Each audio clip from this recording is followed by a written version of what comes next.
Andhra Pradesh deputy CM Pawan Kalyan అసెంబ్లీలో అడుగుపెట్టారు. కొంతమంది గేటు కూడా తాకనివ్వమన్నారు. కానీ ఏకంగా డిప్యూటీ సీఎం హోదాలో గర్జించారు పవన్.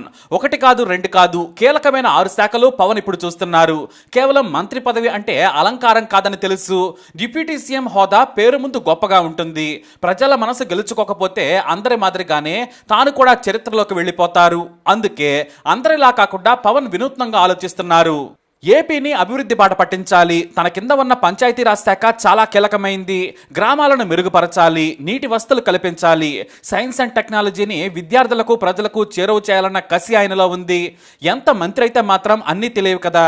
మంత్రి అంటే అన్నీ చేసేయలేరు. కాబట్టే ప్రజలకు మంచి చేసేందుకు జనసేనతో నాయకుడిగా వచ్చారు పవన్.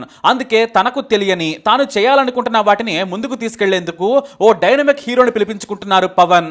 సిల్వర్ స్క్రీన్ పై పవన్ కళ్యాణ్ పవర్ స్టార్, కానీ అంతటి people's star Krishnateja IAS, batch number 2015, civils rank 66. 4 సార్లు రాసిన ఆయన 5వ సారి తాను అనుకున్నది సాధించారు. ప్రజలకు తాను గొప్ప సేవ చేస్తానని ఇంటర్వ్యూలో చెప్పడం కాదు, అంతకంటే ఎక్కువ చేసి శభాష్ అనిపించుకున్నారు. తెలుగోడి సత్తాను కేరళలో చూపించారు కృష్ణతేజ ఐఏఎస్. నాకు అవకాశం ఇవ్వండి, నేను ప్రజలకు బానిసలా సేవ చేస్తానన్న పవన్ ఆ దిశగా అడిగేసేందుకు ముందుకు కదిలారు. ఆ అడుగులో తనకు ఓ తోడు కావాలి, అనుభవం ఉన్న, అంకిత భావం ఉన్న ఓ సూపర్ ఆఫీసర్ కావాలనుకున్నారు పవన్ కళ్యాణ్. కేరళ నుంచి ఒక యంగ్ ఐఏఎస్ ఆఫీసర్ మీ దగ్గరికి వచ్చి మాట్లాడతారంటే అబ్బాయి చెప్పింది ఒకటే, మీరు వెళ్తున్న విధానం చాలా బాగుంది, మీరు ఓడిపోయారు కదా అని చెప్పేసి పార్టీలు అయిపోయిందని మీరు వెళ్ళిపోతే మీలాంటి వాళ్ళు వ్యక్తులు డిసప్పాయింట్ అయిపోయి రాజకీయాల నుంచి వెళ్ళిపోతే సమాజానికి చాలా నష్టం జరుగుద్ది. మీరు ఏమైతే మాట్లాడుతున్నారో, మీరు ఏదైతే చెప్తున్నారో అవన్నీ కేరళలో జరుగుతుంటాయి అని చెప్పి కేరళ ఉద్దేశాలని, ఆలోచన విధానం నాకు చెప్పారు. అప్పుడే కృష్ణతేజ ఆయన కంటపడ్డారు. ఎన్నోసార్లు కృష్ణతేజ గొప్పతనం గురించి చదివిన పవన్ కళ్యాణ్ తాను ప్రమాణ స్వీకారం చేసిన 2వ రోజే పేపర్ చూస్తూ ఉండగా మళ్ళీ కృష్ణతేజ కనిపించారు. బాలల హక్కుల రక్షణలో బెస్ట్ కలెక్టర్గా అవార్డు అందుకుంటున్న కృష్ణతేజ అనే హెడ్లైన్ ఆకర్షించింది. మన తెలుగువాడు కేరళలో గొప్ప సేవ చేస్తున్నారు, ఏ పని చేసినా అంకిత భావంతో పనిచేస్తున్నారు. మరి మనకు కూడా అలాంటి వ్యక్తి కాదు, ఆ కృష్ణతేజే ఉంటే ఏపీలో అభివృద్ధి పరుగులు పెట్టించవచ్చు, ప్రజలకు మంచి చేయొచ్చు అనుకున్నారు పవన్ కళ్యాణ్. ముందు మీడియా ముఖంగా కృష్ణతేజను అభినందించారు పవన్. ఆ తర్వాత స్వయంగా కాల్ చేసి తన పేషీలో ఓఎస్డీగా వస్తారా అని అడిగారు. డిప్యుటేషన్ పై మిమ్మల్ని తీసుకొచ్చేందుకు నేను ప్రయత్నిస్తా, ప్రధాని మోడీతో మాట్లాడతానని చెప్పారు. సొంత రాష్ట్రానికి ఏదైనా చేయాలని నాకు ఉంది సార్, తప్పకుండా వస్తానని చెప్పారు కృష్ణతేజ. ఇంకేముంది, బాబుతో మాట్లాడి కృష్ణతేజను ఏపీకి రప్పించేందుకు కేంద్రానికి కూడా లేఖ రాయించారు పవన్. ఇప్పుడు డైనమిక్ డిప్యూటీ సీఎం కు డైనమిక్ ఐఏఎస్ తోడైతే సరికొత్త పాలనను చూడటం ఖాయం. ఇప్పటికే కృష్ణతేజ కేంద్రం నుంచి ఎన్నో అవార్డులను తీసుకున్నారు. తాజాగా ఏక్ యుద్ధ నషేకే విరుద్ధ ప్రోగ్రాంలో నెంబర్ 1 గా పేరు తెచ్చుకున్నారు. గత ఏడాది ఏక్ యుద్ధ నషేకే విరుద్ధ పేరుతో ఎన్సీపీసీఆర్ ప్రత్యేక కార్యక్రమం చేపట్టింది. చదువుకునే పిల్లల్లో నిషేధిత డ్రగ్స్ తీసుకోవడం పెరుగుతోంది. దేశవ్యాప్తంగా పిల్లల అక్రమ రవాణా నుంచి స్కూల్స్ పరిసరాల్లో వీటి రవాణాను అరికట్టేందుకు కేంద్రం చర్యలు చేపట్టింది. వీటిని కృష్ణతేజ త్రిశూర్ జిల్లా కలెక్టర్గా గొప్ప పనితీరుతో దేశంలోనే నెంబర్ 1 గా తీర్చిదిద్దారు. దీంతో బెస్ట్ కలెక్టర్గా ఎంపికయ్యారు. ఇది మాత్రమే కాదు, మొన్న లోక్సభ ఎన్నికల్లో వీఐసీ ఓటర్ అంటూ చేసిన ప్రచారంతో ఓటింగ్ శాతం పెంచినందుకు బెస్ట్ డిస్ట్రిక్ట్ ఎలక్షన్ ఆఫీసర్ గా కూడా అవార్డు దక్కింది. ఇంతకు ముందు చాలా మార్లు కూడా ఆయన రాష్ట్ర ప్రభుత్వం నుంచి ఏ పదవిలో ఉన్నా సరే ది బెస్ట్ అనిపించుకుంటున్నారు. తెలుగు ఐఏఎస్ కృష్ణతేజను AP deputy CM Pawan Kalyan కూడా అభినందించారు. మీ పనితీరు, మీ సేవాగుణం మాకు స్ఫూర్తి కలిగిస్తోంది, మీరు ఇలాగే పనిచేసి గొప్ప పేరు తెచ్చుకోవాలని ఆకాంక్షిస్తున్నానని పొగిడారు పవన్. కేరళలో ఈ తెలుగు కలెక్టర్ కు కోట్లాది మంది అభిమానులున్నారు. పేదల సంక్షేమం కోసం ఆయన ధనవంతులకు కూడా స్ఫూర్తి నింపి ఎంతో మందికి అండగా నిలిచారు. ఎన్నో సంస్థలు, డాక్టర్లు, విదేశీయులు, వ్యాపారవేత్తలు త్రిశూర్లోని పేదలకు అండగా ఉంటున్నారంటే దానికి కారణం ఈ కృష్ణతేజనే. అయితే కృష్ణతేజ సబ్ కలెక్టర్గా ఉన్నప్పుడే జాతీయ స్థాయిలో మంచి పేరు వచ్చింది. అలపి జిల్లా సబ్ కలెక్టర్గా ఉన్న కృష్ణతేజకు అకాల వర్షాలు అగ్ని పరీక్షగా నిలిచాయి.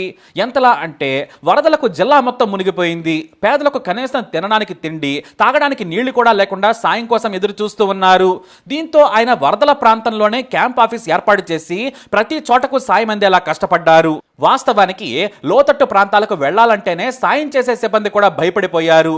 కానీ కృష్ణతేజ వారికి కావలసిన బోట్లు, ఇతర సామాగ్రిని అందజేసి వెంటనే వారికి సాయం అందేలా చేశారు. కానీ అలప్పిలో రాగల 48 గంటల్లో మళ్లీ భారీ వర్షాలు రానున్నాయనే వార్త కృష్ణతేజను ఇంకా భయపెట్టింది. ఎందుకంటే మొత్తం 5 మండలాలకు ప్రమాదం పొంచి ఉంది. అప్పటికే వారికి బయట ప్రపంచంతో సంబంధాలు తెగిపోయాయి. దీంతో 2.5 లక్షల మందిని సురక్షిత ప్రాంతాలకు తరలించాల్సిన పరిస్థితి ఏర్పడింది. ఏ ప్రాంతం వారిని ఎటు తరలించాలి అనే దానిపై రూట్ మ్యాప్ క్లియర్ గా ఏర్పాటు చేసుకున్నారు. అప్పటికే వందలాది వసతి ఏర్పాట్లు కూడా చేయించారు కృష్ణతేజ. ప్రభుత్వ స్కూళ్లు, ప్రైవేట్ కళ్యాణ మండపాలు, ఇలా ఏది మంచి వసతి అనిపిస్తే వాటిని తీసుకున్నారు. భోజనాలను ఏర్పాటు చేయడంతో పాటు మందులు, వృద్ధులకు అత్యవసర మెడిసిన్స్ ను, అలాగే డాక్టర్లను కూడా అందుబాటులో ఉంచారు. 48 గంటల పాటు నిద్ర లేకుండా ఆయన ఫీల్డ్ లోనే ఉండి బోటుల్లో తిరుగుతూ మత్స్యకారుల సాయంతో అందరినీ సురక్షిత ప్రాంతాలకు తరలించారు.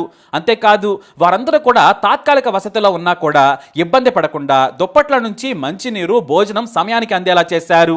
ఈ ఆపరేషన్ ను సక్సెస్ఫుల్ గా చేసిన కృష్ణతేజను స్థానిక నాయకులతో పాటు కేరళ సర్కారు కూడా అభినందించింది. ఇక వరదలు తగ్గిన తర్వాత అలెప్పి గతంలా లేదు.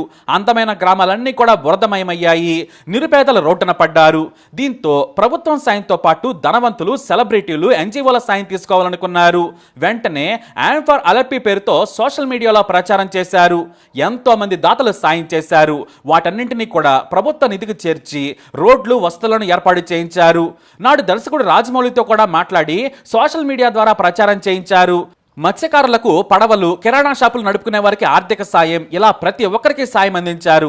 పశువులతో పాటు ప్రతి ఒక్కరికి సాయం అందేలా ఆయన తనవంతు కృషి చేశారు. అయితే ఆయన సీనియర్ కాగానే పర్యాటక శాఖకు డైరెక్ట్ గా బదిలీ చేసింది కేరళ సర్కారు.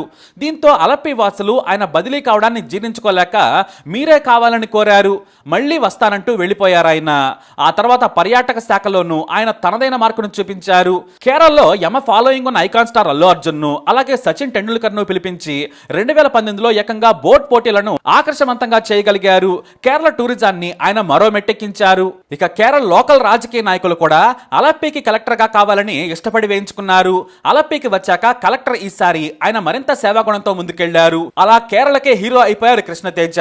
మరి హీరో ఉంటే విలన్స్ ఖచ్చితంగా ఉంటారు కదా. ఆయన ఎంట్రీలోనే రిసార్ట్ మాఫియా సవాల్గా మారింది. దాదాపుగా 300 కోట్లకు పైగా విలువ చేసే ఓ 3 ఎకరాల చిన్న దీవిని మాఫియా ఆక్రమించింది. ఇది గ్రీన్ బఫర్ జోన్ లో ఉంది. నిర్మాణాలకు అనుమతి లేదు. కానీ స్థానిక అధికారులు, నాయకులతో కుమ్మక్కైన మాఫియా రెచ్చిపోయింది. క్యాపికో రిసార్ట్ ను టచ్ చేసేందుకు ఎవ్వరికీ ధైర్యం లేదు. సరస్సు మధ్యలో ఉండే ఈ ప్రాంతంలో దాదాపు 54 లగ్జరీ విల్లాలను కట్టారు. ఒక్క రాత్రికి దాదాపు 60,000 నుంచి ₹1,00,000 వసూలు చేస్తున్నారు. అంటే వస్తువులను బట్టి. ఇక్కడ షూటింగ్ల నుంచి వీకెండ్ పార్టీల వరకు కూడా జరుగుతూ ఉంటాయి. ఈ రిసార్ట్ మాఫియా వెనుక రౌడీలు, నాయకులు కూడా ఉన్నారు. అయితే మత్స్యకారులకు ఈ సరస్సు ఎంతో ఉపాధిని కల్పిస్తోంది. కానీ వారిని పడవలు వేసుకునేందుకు కూడా ఒప్పుకోలేదు. ఎవరైనా ధైర్యం చేస్తే రౌడీలు కొట్టి పడవలను ధ్వంసం చేసేవారు. ఆ తర్వాత 3 ఎకరాల సరస్సును పూడ్చుకుంటూ ఏకంగా 10 ఎకరాలు చేసుకున్నారు. దీంతో కొంతమంది మత్స్యకార యువకులు ఎదురు తిరిగారు. బహిరంగంగా పోరాటం చేస్తే లాభం లేదని కోర్టుకెళ్లారు. కోర్టు మత్స్యకారులకు అనుగుణంగా తీర్పునిచ్చింది. సరిగ్గా అప్పుడే అలప్పి కలెక్టర్ గా వచ్చారు కృష్ణతేజ. ఆ రిసార్ట్లను ఖాళీ చేయించే బాధ్యత కూడా ఆయన మీదే పడింది. కానీ అప్పటికే ఫోన్లు, బెదిరింపులు కూడా మొదలయ్యాయి. ఆర్డర్స్ ను పక్కన పెట్టండి, మేం చూసుకుంటాం, మీకేం కావాలో చెప్పండి, ఇచ్చేస్తామని బెదిరించారు. కానీ ఏమీ మాట్లాడకుండా ఆ మరునాడు భారీ పోలీస్ బందోబస్తుతో వెళ్లి కోట్ల విలువ చేసే విల్లాలను మొత్తం ధ్వంసం చేసేశారు. బుల్డోజర్లు విల్లాలను కూలగొడుతుంటే జనం కేరింతలు కొట్టారు. విజిల్స్ తో మోత మోగించారు. ధైర్యంగా ముందుకు వచ్చి ప్రజల తరపున పనిచేస్తున్న కృష్ణతేజకు జనం జై కొట్టారు. అంతేకాదు అక్రమదారులపై కేసులు పెట్టించి మరీ కోర్టుకి ఇచ్చారు. దీంతో ఆయన పేరు మరింత మారుమోగింది. దీనిపై ఫుల్ వీడియో కూడా మన ఛానల్లో అందుబాటులో ఉంది. ఇక కరోనా సమయంలో కృష్ణతేజ ఎన్నో కుటుంబాలకు సాయం అందేలా చేశారు. కలెక్టర్ గా తనకు ఉన్న పరిమితులు తెలుసు. దీంతో ఓ 6 పిల్లలు తమ తల్లిదండ్రులు కోల్పోవడంతో ఆయన మనసు చివుక్కుమంది. ఏమాత్రం ఆలోచించకుండా కంటి డాక్టర్ల అసోసియేషన్ సంప్రదించారు.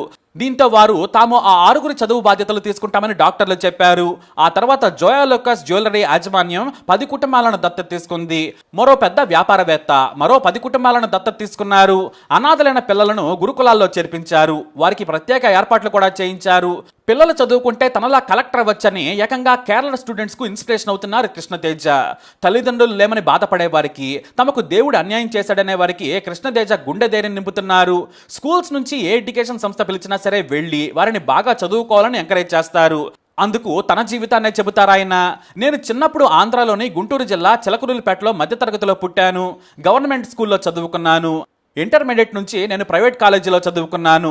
మా నాన్న శివానంద్ కుమార్ నేను బాగా చదువుకోవాలని ఎంతో తపన పడ్డారు. నరసరావుపేట ఇంజనీరింగ్ కాలేజీలో నేను కంప్యూటర్ సైన్స్ చేశాను. నేను చదివినవన్నీ కూడా మామూలు కాలేజీలే, ఐఐటీలు కాదు, లేదంటే గొప్ప టాప్ కాలేజెస్ కూడా కాదు. కానీ నేను కలెక్టర్ అయ్యాను ఎందుకంటే నలుగురికి సాయం చేయాలనుకున్నాను. మొదట వీధి దీపాలు, నీరు ప్రజలకు రావాలంటే తహసీల్దార్కు పవర్ ఉందని తెలిసి నేను కూడా ఆ జాబ్ సాధించాలనుకున్నాను. కానీ వారందరి మీద కలెక్టర్ ఉంటాడు, కలెక్టర్ అయితే పవర్ ఎక్కువగా ఉంటుందని, ఎక్కువ మందికి సేవ చేయొచ్చని నా రూమ్మేట్ చెప్పాడు. నా స్నేహితుడి మాటలతో నేను కష్టపడి చదువుకున్నాను. 4 సార్లు ఓడిపోయాను, కానీ ఓటమి నన్ను భయపెట్టలేదు, నాలో కసిని పెంచింది. 5వసారి నేను 66వ ర్యాంకు సాధించాను. ఇదిగో గొప్ప దేవుడి నేలైన ఈ కేరళకే కలెక్టర్గా వచ్చానంటూ చెబుతారు ఆయన. ఇప్పుడు త్రిశూర్ జిల్లా కలెక్టర్గా పనిచేస్తున్న కృష్ణతేజకు ఎన్నికల సంఘం అవార్డుతో పాటు తాజాగా కేంద్రం కూడా బెస్ట్ కలెక్టర్ అవార్డు ప్రకటించింది. ఇది మాత్రమే కాదు, ఆయన ఏ జాబ్ లో ఉన్నా కూడా 100కు 100% నిజాయితీగా పనిచేస్తున్నారు. టుగెదర్ ఫర్ త్రిశూర్ పేరుతో పేదలకు సాయం చేయడంలో సమాజం బాధ్యతను కూడా చెప్పి బాధ్యతలను చేస్తున్నారు ఆయన. మనం బ్రతికి నలుగురు పేదలకు సాయం చేద్దామంటున్నారు. ఇప్పుడు స్టూడెంట్స్ కు ఆయన హీరో. చిన్నపిల్లలైతే తాము కూడా కృష్ణతేజ సార్ మాదిరిగా కలెక్టర్ అవుతామంటూ ఆయన ఫోటోలను డ్రాయింగ్ చేసి గిఫ్ట్లుగా ఇస్తున్నారు. ప్రతిరోజు ఆయన ఆఫీస్ ముందు పిల్లలు క్యూ కడతారు. ఆయన ఓపికతో వారందరిని ఎంకరేజ్ చేస్తారు. ఎందుకంటే రేపటి భవిష్యత్తు వారే కాబట్టి. స్థానిక ప్రభుత్వ స్కూళ్లకు విరాళాల సాయంతో ఇంటరాక్టివ్ ప్యానెళ్లను కూడా అందజేసి ఎంకరేజ్ చేస్తున్నారు కృష్ణతేజ. కేరళ సంప్రదాయాలను కూడా బాగా ఫాలో అవుతున్నారు. తెలుగు మాట్లాడినట్లే మలయాళం కూడా నేచురల్ గా మాట్లాడతారు. ఆయన కీర్తి కేరళ మొత్తానికి తెలుసు. ఇప్పుడు మరోసారి జాతీయ అవార్డుతో తెలుగు వారికి కూడా గర్వంగా మారారు ఆయన.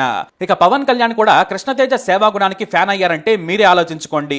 అయితే ఇప్పటికే డిప్యూటీ సీఎం గా బాధ్యతలు చేపట్టిన పవన్ తన పేషీలోకి కృష్ణతేజను తీసుకొస్తున్నారు. డిప్యూటీ మీద రావాలని అడగగానే మాతృ నేలకు నేను పనిచేయాలని కోరుకుంటున్నాను సార్, మీలాంటి వారు అడిగితే రాకుండా ఉంటానా అన్నారట కృష్ణతేజ. మీ డిప్యుటేషన్ గురించి మోడీతో నేను మాట్లాడుతాను, మీరు సిద్ధంగా ఉండండి, కేరళ సర్కార్ రిలీజ్ చేసేలా నేను మొత్తం చూసుకుంటానని చెప్పారట. ఇంకేముంది, పవర్ఫుల్ డిప్యూటీ సీఎంతో పవర్ఫుల్ ఐఏఎస్ కృష్ణతేజ ఓఎస్డీగా పనిచేస్తున్నారు. ఇక ఆయన వచ్చేస్తే ఏపీలో కూడా పనులను పరుగులు పెట్టొచ్చని, పైగా స్థానిక సమస్యలు కృష్ణతేజకు బాగా తెలుసని పవన్ భావిస్తున్నారు. పవన్ దగ్గరే కీలకమైన పంచాయతీ రాజ్, గ్రామీణాభివృద్ధి, నీటి సరఫరా, పర్యావరణం, అటవీ, సైన్స్ అండ్ టెక్నాలజీ ఉన్నాయి. ఇవన్నీ తన ఆలోచనలకు తగ్గట్టుగా పని జరగాలంటే కృష్ణతేజ లాంటి ఆఫీసర్ కావాలనుకుంటున్నారట పవన్. డిప్యుటేషన్ మీద కృష్ణతేజను తీసుకొస్తే బాగుంటుందనే ఆలోచన లాగానే పిలిపించేసుకున్నారు పవన్. ఇక కేంద్రం కూడా గ్రీన్ సిగ్నల్ ఇచ్చేసింది. అయితే కృష్ణతేజ వెళ్ళిపోతున్నారని తెలిస్తే మాత్రం అలప్పి నుంచి త్రిశూర్ వరకు ఆయన అభిమానులు మాత్రం కన్నీళ్లు పెట్టుకుంటారు అనడంలో సందేహమే లేదు.